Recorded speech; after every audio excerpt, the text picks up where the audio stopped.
सभी बच्चे ध्यान दें। आज हम पढ़ाएंगे उपग्रह में वेटलेसनेस यानी किसी सैटेलाइट में भारहीनता क्या होती है। अर्थात इसका अर्थ ये है कि जब कोई यात्री सैटेलाइट में स्पेस में जाते हैं तो उन्हें अपना भार शून्य प्रतीत होता है। ऐसा क्यों होता है, इसी के बारे में हम अध्ययन करेंगे। यहाँ ध्यान दीजिए, ये पृथ्वी है जिसका द्रव्यमान mv है, उसकी त्रिज्या re है और पृथ्वी के अत्यंत निकट यानी लगभग त्रिज्या के बराबर दूरी पर एक सैटेलाइट चक्कर लगा रहा है जो जिसकी वेलोसिटी v0 है, यानी इसको ऑर्बिटर वेलोसिटी या कच्छी चाल कहते हैं। ये छोटा सा एक उपग्रह दर्शाया गया है जिसके अंदर बैठे हुए व्यक्ति का मास जो है वो m डैश है और ये जो उपग्रह है उसका द्रव्यमान m है, स्मॉल m है। यहाँ पर दिखाया गया जब उपग्रह के अंदर कोई व्यक्ति खड़ा होगा तो उपग्रह का जो बॉटम है उस पर रिएक्शन R लगेगा और उस व्यक्ति का द्रव्यमान m डैश है। यहाँ ध्यान दें। तो और इस पर लगने वाला जो गुरुत्वीय बल है वो m डैश g होगा, जो GME m डैश अपान RE स्क्वायर के बराबर होगा।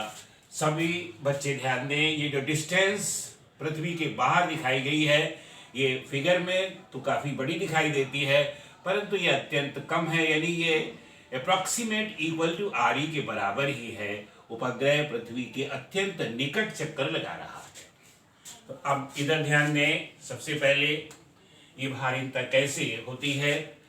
तो सबसे पहले उपग्रह पर लगने वाला बल, तो यहाँ पर ये हो जाएगा GME m अपान RE स्क्वायर।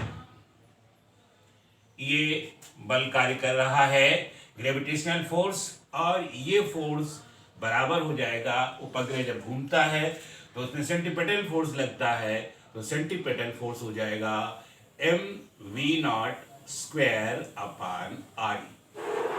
सभी बच्चे समझ गए होंगे, ये ग्रेविटेशनल पुल है और ये सेंटीपेटल फोर्स है जो दोनों बराबर होंगे।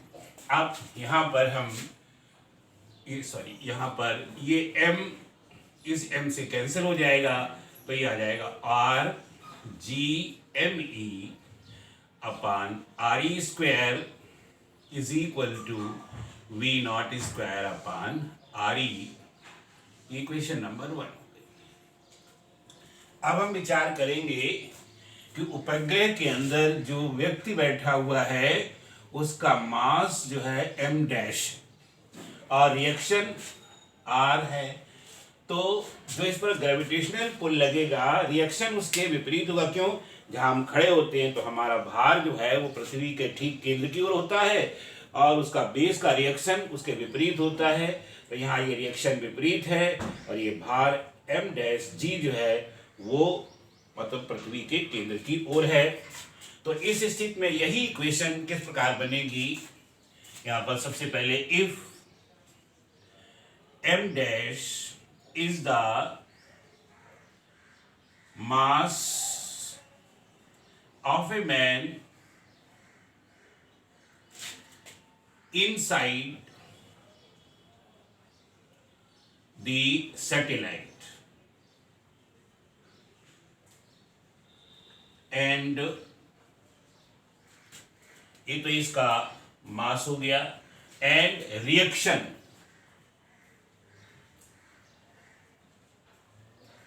Is R।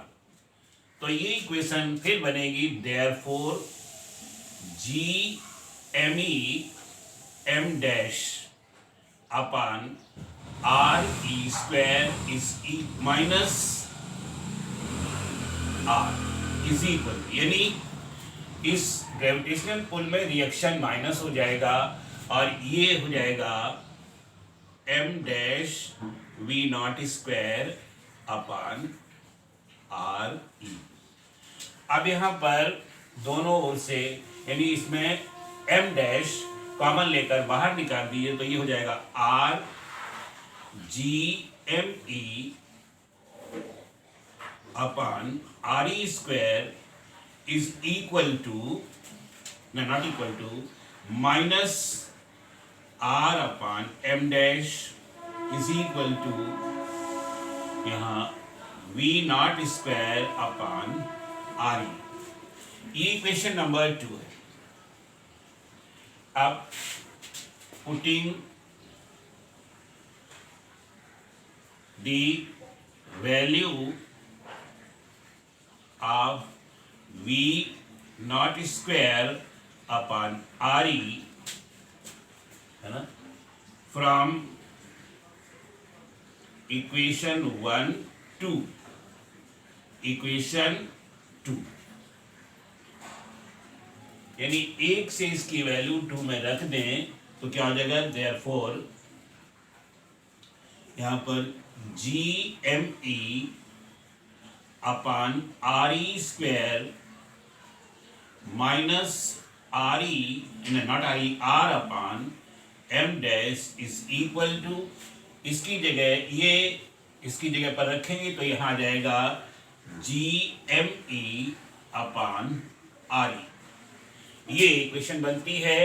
अब देखिए ये और ये दोनों एक जैसे हैं तो हट जाएंगे, देयरफॉर यहाँ पर हो जाएगा r upon M dash is equal to 0, r is equal to 0। अब ध्यान दीजिए यहाँ पर रिएक्शन 0 हो गया और हमें भार का अनुभव होता है जब पृथ्वी से या हमारे बेस से हमारे ऊपर रिएक्शन लगता है। यहाँ पर रिएक्शन 0 हो गया, इसलिए व्यक्ति ये अनुभव करेगा कि उसका भार जो है वो 0 है, यानी यही वेटलेसनेस है, यानी r is equal to 0। Therefore the man inside the satellite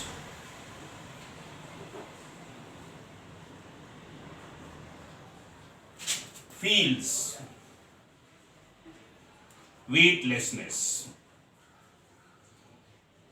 weightlessness।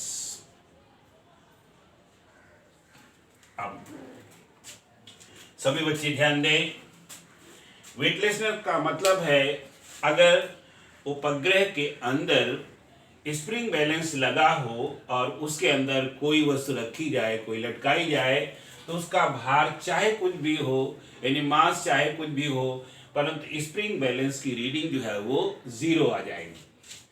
और इसी वेटलेसनेस के कारण एक बात और होती है कि जैसे अगर सैटेलाइट के अंदर कोई व्यक्ति जल पीना चाहे तो वो जल नहीं पी सकता है। क्यों?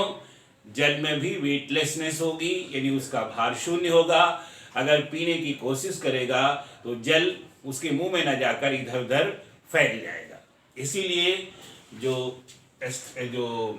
मतलब उपग्रह में जाने वाले वैज्ञानिक होते हैं या जो व्यक्ति होते हैं वो अपने साथ लिक्विड भोजन ले जाते हैं, और ऐसा लिक्विड जो पेस्ट के तौर पर होता है और उसको स्क्वीज करके वो खाते हैं या पीते हैं। डायरेक्ट लिक्विड उसको गिलास में डालकर पी नहीं सकते। तो सभी बच्चे समझ गए होंगे कि वेटलेसनेस क्या होती है और उपग्रह में ये क्यों होती है। तो अब इसको समझ लेंगे और समझ करके सभी बच्चे याद कर लेंगे।